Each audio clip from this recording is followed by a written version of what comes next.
ఆరుగాలం కష్టించి పనిచేసే అన్నదాత అంటే అందరికీ ప్రేమే. వారి కష్టాలను చూసి చలించని వాళ్ళు ఉండరు. కానీ దానికి అతీతంగా ఉంటారు చంద్రబాబు నాయుడు గారు. ఏ పంటను పండించిన రైతైనా సరే రాష్ట్రంలో ఆనందంగా ఉన్నారా అనేది ఒకసారి చూపించాలి అంటే కనుక మరి ఎలాంటి సమాధానం రాని పరిస్థితి మనకి రాష్ట్రంలో కనిపిస్తోంది. ఒకసారి మా కరెస్పాండెంట్ శ్రీనివాస్తో మాట్లాడదాం. మరి కాసేపట్లోనే వైఎస్ జగన్మోహన్ రెడ్డి బ్రాహ్మణపల్లి రాబోతున్నారు. అక్కడ అరటిని సాగు చేసిన రైతు వాళ్ళ అరణ్య రోదన వినబోతున్నారు. ప్రభుత్వాన్ని గట్టిగా ప్రశ్నించబోతున్నారు. శ్రీనివాస్ చెప్పండి. సో ఇలాంటి పరిస్థితులు ఎక్కువ ఉంటే రైతన్న మీకోసం అంటూ చంద్రబాబు నాయుడు యాత్ర అంటున్నారు. ఎలా చూడాలి? ఏమంటున్నారు రైతులు? అప్డేట్ చెప్పండి. రైతన్న మీకోసం యాత్ర అని చెప్పి ఏదైతే కూటమి ప్రభుత్వం చంద్రబాబు నాయుడు చేపట్టింది ఇంతవరకు ప్రజల వద్దకి చేరలేదు. అసలు ఏది ఈ 16 నెలల్లో ప్రభుత్వం అనేది రైతుల వద్దకు చేరినటువంటి పరిస్థితి, ఒక్క ఇన్పుట్ సబ్సిడీ దగ్గర నుంచి ఏది కూడా వాళ్ళకి అండగా నిలిచినటువంటి పరిస్థితి లేదు. ఇటువంటి నేపథ్యంలో రైతులందరూ కూడా తీవ్రమైన ఆవేదన వ్యక్తం చేస్తున్నారు. ముఖ్యంగా ఇప్పుడు పులివెందుల్లో మరికొద్దిసేపట్లోనే మాజీ ముఖ్యమంత్రి వైఎస్ జగన్మోహన్ రెడ్డి ఇప్పుడు బ్రాహ్మణపల్లి గ్రామానికి వచ్చి ఇక్కడ ఉన్నటువంటి అరటి రైతుల్ని పరామర్శించున్నారు. ఈ అరటి తోటలను కూడా ఆయన చూసి రైతులు ఏ విధంగా నష్టపోతున్నారనేటువంటి వివరాలు కూడా తెలుసుకుపోతున్నారు. దీంతో పెద్ద ఎత్తున ఈ చుట్టుపక్కల ఈ ఉన్నటువంటి రైతులందరూ కూడా ఇక్కడికి చేరుకున్నారు. జగన్మోహన్ రెడ్డికి తమ కష్టాలు తెలియజేసుకోవాలని మన దగ్గర కొంతమంది రైతులు కూడా ఉన్నారు. వాళ్ళతో మాట్లాడే ప్రయత్నం చేద్దాం. చెప్పండి అన్న, ఎన్ని ఎకరాలు వేశారు? ఏంటి పరిస్థితి? ఎంత పెట్టుబడి పెట్టారు? వస్తుందా పెట్టుబడి అన్న మీకు? పెట్టుబడి రావడం లేదు. నా పేరు మహేశ్వర్ రెడ్డి. నేను దాదాపు 12 ఎకరాలు అరటి వేశాను. దాదాపు ఎకరాకు 1,20,000 నుంచి 1,30,000 రూపాయలు పెట్టుబడి వస్తూ ఉంది. ఇప్పుడు 2,000 రూపాయలతోనూ 2,500తోనూ అడుగుతున్నారు టన్ను. దాదాపు అన్ని పోయి ఎకరాకు 20,000 25,000 కూడా రావడం లేదు. ఈ పంటే కాదు, ఈ పులివెందుల ప్రాంతంలో అన్ని రకాల పంటలు పండిస్తారు. ఏ ఒక్క పంటకు గిట్టుబాటు రేటు లేదు. రాకపోగా అప్పులు రైతుకు మిగులుతున్నాయి. ఈ గవర్నమెంట్ ఏదే కానీ ఒక్క రూపాయి కూడా సహాయం చేయడం లేదు. అంటే ఇప్పుడు పంట సాగు చేసే ముందు ఇన్పుట్ సబ్సిడీ అని ఇత్తనాల కోసం అనో లేకపోతే మొక్కల కోసం అనో లేదా ప్రభుత్వ సహాయం చేయటం కానీ ఇట్లాంటివి కొన్ని ఉంటాయి కదా. ఎటువంటి సహాయం గవర్నమెంట్ చేయడం లేదు. కనీసం జగన్ గవర్నమెంట్లో కరోనాలో అంతా ఉపత్తి జరిగినప్పుడు కూడా ఆయన 5,000 రూపాయలు 6,000 రూపాయలతో అరటి పంట కొని రైతుకు ఇచ్చాడు. తర్వాత మిగతా 3 ఏళ్ళు కూడా 20,000 25,000 28,000 అట్లా మంచి రేటు ఎక్స్పోర్ట్ కల్పించి, కానీ ఈ కుటుంబ గవర్నమెంట్ వచ్చిన తర్వాత ఎటువంటి చేయడం లేదు. పెట్టిన పెట్టుబడి కూడా రావడం లేదు. ఈ పంటకే కాదు, ఏ పంటకు గిట్టుబాటు లేదు ఈ గవర్నమెంట్ వచ్చిన తర్వాత. మీరు చెప్పండి అన్న, మీరు రండి. మీరు ఎంత వేశారు? ఏంటి పరిస్థితి? మీ పరిస్థితి? నాది అరటి నేను 8 ఎకరాలు వేసాను. 8 ఎకరాలు వేస్తే 8 ఎకరాలు కూడా లాసే, అంత మొత్తం లాసే. మొత్తానికి ఈ ప్రభుత్వం వచ్చిన నుంచి మొత్తం అందరూ రైతులందరూ కుదేలు అయిపోయినారు. ఈ ప్రభుత్వం అసలు రైతులనే పట్టించుకునే పరిస్థితే లేదు. ఇంత దారుణంగా ఇంత వ్యవస్థ ఇంత అధ్వానంగా ఉండదంటే ఇదే నా లైఫ్లో చూడడం. మొత్తానికి అరటికి లేదు, మిరపకు లేదు, టమాటాకు లేదు, మినిమం కూడా ఇప్పుడు ఒక పంట వేసేటప్పుడు ప్రభుత్వము న్యాచురల్గా కేంద్ర ప్రభుత్వం కానీ రాష్ట్ర ప్రభుత్వం కానీ ఒక మినిమం సపోర్ట్ ప్రైస్ అనేది ఇంత ఉంటుంది అని చెప్తారు. లేదు అసలు ఇప్పుడు ఏదన్నా విత్తనాలు, శనగ విత్తనాలు కానీ ఇట్లా అరటి మొక్కలు కానీ లెక్క ఏదన్నా అంతో ఇంతో మొక్కలకి ఇంత ఇస్తారని ప్రభుత్వం ఆశిస్తారు కదా, అది కూడా ఇవ్వలేదు ఈ ప్రభుత్వం. కూటమి ప్రభుత్వం మొత్తం పూర్తిగా ఇంత దారుణంగా విఫలం అయిపోయింది. ఇది జగన్మోహన్ రెడ్డి హయాంలో కూడా వేశారు మీరు? అప్పుడు ఎట్లా ఉంది? మాకు అప్పుడు కనీసం అంతో ఇంత మద్దతు ధర, పెట్టుబడి అన్నీ వచ్చేసినాయి. ఏదన్నా పంట పెట్టుకునేదానికి ఏదన్నా రైతు సహకారంతో ఏదో అందించారు జగనన్న.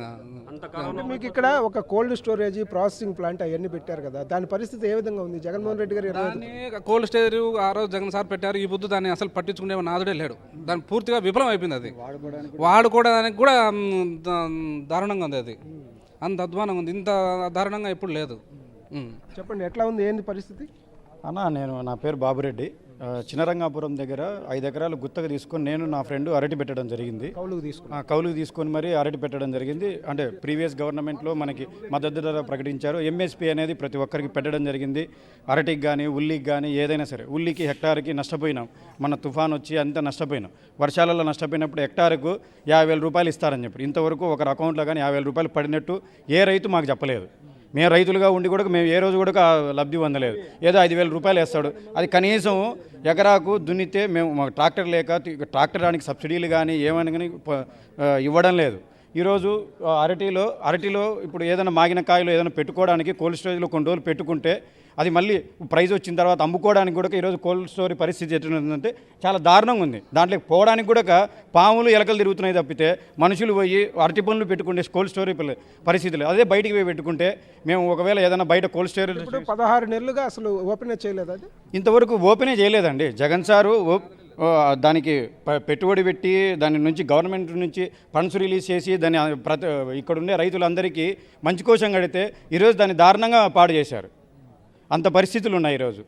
మరి ఏదైనా సరే అది రన్నింగ్లో ఉంటే కనుక మీకు ఎలాంటి సహాయం అంది? ఇప్పుడు ఒకవేళ ఎలా అంటే ఇప్పుడు ఒక అరటిని ఇప్పుడు మినిమం అది మాగకుండా ముందే తీసుకెళ్ళి కోల్డ్ స్టోర్లో పెట్టుకుంటే అది ఒక మంచి ప్రైస్ వచ్చిన తర్వాత ఒక 3 డేస్కో 4 డేస్కో లేదంటే 1 మంత్కో ఆ కాయని తీసుకెళ్ళి మళ్ళీ మంచి రేట్లలో మేము అమ్ముకోవడానికి వెసులుబాటు ఉండేది. కానీ ఈరోజు ఆ వెసులుబాటు కూడా లేకుండా చేసినారు. ఈరోజు ఎంఎస్పీ ప్రైజ్లో ఈ రోజుటి వరకు ఏ రోజున ఇప్పుడు ఒక తుఫాన్లు వచ్చినాయి, కనీసం ప్రైజులు పెంచాలి, ఎంఎస్పీని పెంచాలని ఏ రోజు ఎంఎస్పీ ప్రకారం మాట్లాడిన రైతులు వ్యవసాయ శాఖ మంత్రులు కానీ కూటమి ప్రభుత్వ నాయకులు కానీ ఎంఎస్పీ పెంచాలి ప్రజలకు ఇంత తక్కువ ధరలు ఇప్పుడుండే రైతుల్లో ఇప్పుడు ఫర్టిలైజర్స్ పెంచారు, జీఎస్టీ తగ్గిందని చెప్తున్నారు. కానీ ఫర్టిలైజర్ ప్రైజులు గ్రోమార్లు కానీ నువ్వు ఎక్కడికైనా వెళ్ళి అడిగితే 2,000 3,000 కట్టాలి. కానీ ఎంఎస్పీ ప్రైజ్ పెంచినప్పుడే కదా ఫర్టిలైజర్స్ కానీ ఏదైనా కానీ మనం చేయడానికి కానీ మందులు కొట్టడానికి కానీ వెసులుబాటు ఉండేది. ఎంఎస్పీ పెంచకుండా మీరు జీఎస్టీలు తగ్గిస్తే ఏమొస్తుంది? నాకు ఒక విషయం చెప్పండి. ఈ సంవత్సరం మార్చి నెలలో ఈదురుగాళ్ళు వచ్చి ఇక్కడ అరటి తోటలన్నీ పడిపోయినాయి. జగన్మోహన్ రెడ్డి గారు కూడా అప్పుడు వచ్చి పరిశీలించి వెళ్ళారు. అప్పటి నుంచి ఇప్పటి వరకు మీకు ప్రభుత్వం నుంచి ఏమైనా సాయం అందింది? జగన్మోహన్ రెడ్డి దగ్గర నుంచి మాకు పంట నష్టపరిహారం జరిగిన దానికి మాకు అంటే ఇవ్వడం జరిగింది. కానీ మిగతా వాళ్ళు వచ్చినారు, హడావిడి చేసినారు, పోయినారు. కానీ ఇంతవరకు మంత్రులు తెలుగుదేశం పార్టీ నాయకులు అందరూ కూడా వచ్చి మిమ్మల్ని పరామర్శించి వెళ్ళారు. వాళ్ళు పరామర్శిస్తారు అంతే. ఇంకా దాని తర్వాత ఫోటోలు గీటోలు అవన్నీ ఉంటాయి. మళ్ళీ మిగతా రైతులకు ఏమీ చేసేది ఉండదు. టమోటాలు ఇప్పుడు తొండూరు మండలం కావచ్చు, సింహాద్రిపురం మండలం కావచ్చు, లింగాల మండలం కావచ్చు, ఇలా ఉండే మండలాలలో మీరు రైతులను ఎవరిని అడిగినా సరే మీకు న్యాయం జరిగిందా, ఈ 18 నెలల్లో మీకు ఏమైనా న్యాయం జరిగిందంటే మీరు ఎవరినైనా అడగచ్చు. మరి ఏంటి దీని పరిస్థితి? ఇప్పుడు జగన్మోహన్ రెడ్డి గారికి ఏం చెప్పబోతున్నారు? కాసేపట్లో వస్తారా ఆయన ఇక్కడికి అరటి పంట చూడబోతున్నారు? కనీసం మాకు ఏదైనా సాయం చేయాలని కోరుకుంటున్నాం. మద్దతు ధరను పెంచి ఏమన్నా మాకు హెల్ప్ చేయాల్సిందిగా కోరుకుంటున్నాం సార్ని.